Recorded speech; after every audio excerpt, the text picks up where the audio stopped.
সেটা আরে আমি বলে দেখি যে আদৌ ডিসিশন নেবে কিনা, আমাকে আদৌ অ্যালার্ট করবে কিনা, আগে তো সেই প্রশ্ন।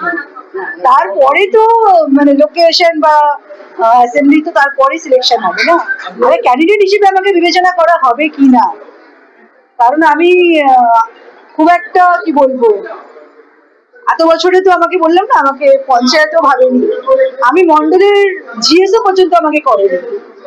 ঠিক আছে, আর আমাদের মতন মানুষদেরকে না রাজনীতিতে ভ্যালু কমই থাকে, কারণ আমরা স্পষ্ট বক্তা, আর আমরা ডিসিশন নেবার ক্ষমতা রাখি, আমরা অনেক কিছু ইমপ্লিমেন্ট করতে পারি। তো এই ধরনের মানুষের পলিটিক্স, যে কোনো পলিটিক্স হোক না কেন, বিশেষ করে বেঙ্গল পলিটিক্সে এই ধরনের মানুষকে একটু সাইডই করা হয়।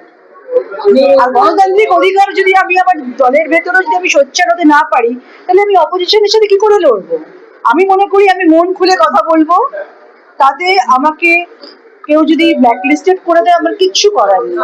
কারণ রাজনীতি করতে গেলে মিথ্যে জানতে হয়, অভিনয় জানতে হয়, ম্যানিপুলেশন জানতে হয়, এগুলো আমার ডিকশনারিতে নেই। আমাকে যদি আজ 12-13 বছরে যদি একটা মন্ডলে জিএস করার জন্য যদি উপযুক্ত না মনে করে, ঠিক আছে, যাদের মধ্যে পোটেনশিয়ালিটি থাকবে তাদেরকে সামনে আনা হয়। আমার তো বহু বছর ধরে বীজপুরটাই টার্গেট ছিল, বহু বছর মানে বেশ 21-এর আগে থেকে। তো যেটা যেহেতু ওটা আমার অরিজিন, তখন আমি জানতাম না যে আমার এরকম বিয়ে হতে পারে, মিদনাপুরের সাথে আমার ইন্টারলিঙ্ক হতে পারে, এগুলো তো আনপ্রেডিক্টেবল ছিল।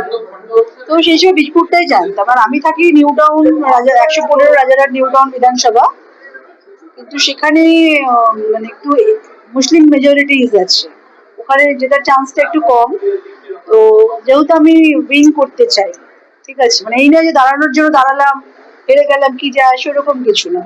আমি চাই না আমার লাইফে কোনো রকম নেগেটিভ কিছু স্ট্যাম্প করুক, লেট হোক, আমি পজিটিভ সবেতেই। এখন দেখা যাক, আমি ভাবলে আর কি হবে। আমি নিজেকে 50-50 রেখেছি।